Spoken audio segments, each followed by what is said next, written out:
আজ জানবো আদিত্যপুত্র শনিশ্চরের বর্ণনা প্রসঙ্গ। স্বরূপ বর্ণনা।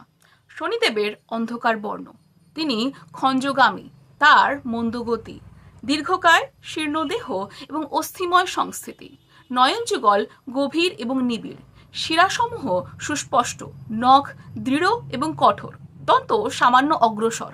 তার জন্মস্থান সৌরাষ্ট্র প্রদেশ।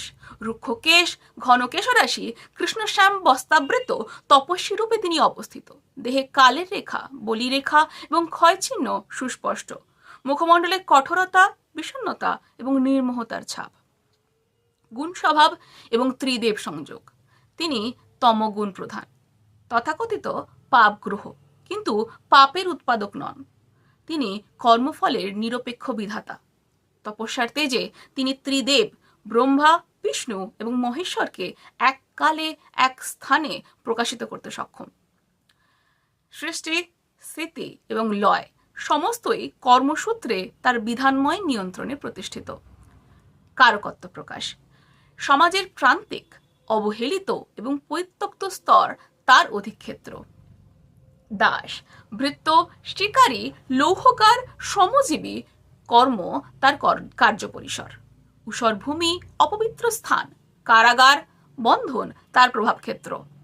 ঋণ, দারিদ্র, অপমান, বঞ্চনা, রোগ, ভয়, কারাবাস, নিন্দা, কলঙ্ক, পাপফল, জীবনের কঠোর বাস্তবতা সমূহ তার কারকত্বের অন্তর্ভুক্ত।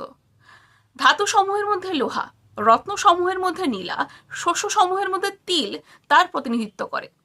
কাক এবং মহিষ তার প্রতীক রূপে পরিচিত। তত্ত্ব এবং কাল প্রভাব। তিনি বায়ুতত্ত্ব প্রধান। শরীরের স্নায়ুতন্ত্র, বাত, পিত্ত এবং কফের মধ্যে বাতের প্রাবল্য তার আধিপত্যকে নির্দেশ করে। ঋতুসমূহের মধ্যে শীতকাল, ভূমির মধ্যে ঊষরতা তার স্বভাবের বহিঃপ্রকাশ করে। জন্মপত্রিকায় তিনি সপ্তম স্থানে বিশেষ বলবান। পশ্চিম দিকে তার দিকাধিপত্য। দক্ষিণায়নে, কৃষ্ণপক্ষে এবং রাত্রিতে তার প্রভাব বিশেষ বলবৎ। সূর্য পরিক্রমায় প্রায় 29 বর্ষকাল তিনি ব্যয় করেন। এই দীর্ঘ পরিক্রমায় জীবনের পরিপক্কতা, বিলম্ব এবং অভিজ্ঞতার প্রতীক। আয়ু, বর্ণ এবং দার্শনিক তাৎপর্য। তিনি দীর্ঘায়ুর নির্দেশক। 80 অথবা শতবর্ষব্যাপী জীবনের অভিজ্ঞতাও তার নিয়ন্ত্রণের অধীনে।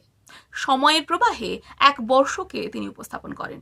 শূদ্রবর্ণের কর্মপ্রধান শক্তিরূপে তিনি সমাজের প্রাচীনতম এবং কঠোরতম বাস্তবতাকে উপস্থাপন করেন। যেখানে শ্রমই ধর্ম, সেখানে অধ্যাবসায়ী পরিচয়। তিনি পতন দান করেন সংশোধনের জন্য, অপমান দান করেন অহংকার ভঙ্গের উদ্দেশ্যে, দারিদ্র আরোপ করেন আসক্তি পরিত্যাগের নিমিত্তে, কষ্টের মাধ্যমে আত্মাকে দৃঢ় ও শুদ্ধ করেন। শনৈশ্চর ভয়ের প্রতীক নন, তিনি কাল, তিনি তপস্যা, তিনি কর্মফলের অবিচল, অনিবার্য এবং নির্মোহ বিচারক। যদি তোমার লগ্ন রাশি, চন্দ্র রাশি অথবা আত্মকারক শনি হন, অথবা লগ্নে শনি বিদ্যমান থাকেন, তাহলে তুমি সাধারণ নও, তুমি সময়ের সন্তান। এদের জীবন সহজ হয় না, কিন্তু গভীর হয়। এরা ছোটবেলা থেকে দায়িত্ববান। ভেতরের ভয়কে নীরবে বন্দি রেখে বাইরে পড়ে থাকে অটল দৃঢ়তার মুখোশ। দেরিতে সাফল্য আসে, কিন্তু যখন আসে স্থায়ী হয়। অপমান, বাধা, একাকিত্ব, এই সব কিছু পেরিয়ে এরা তৈরি হয় সময়ের হাতে।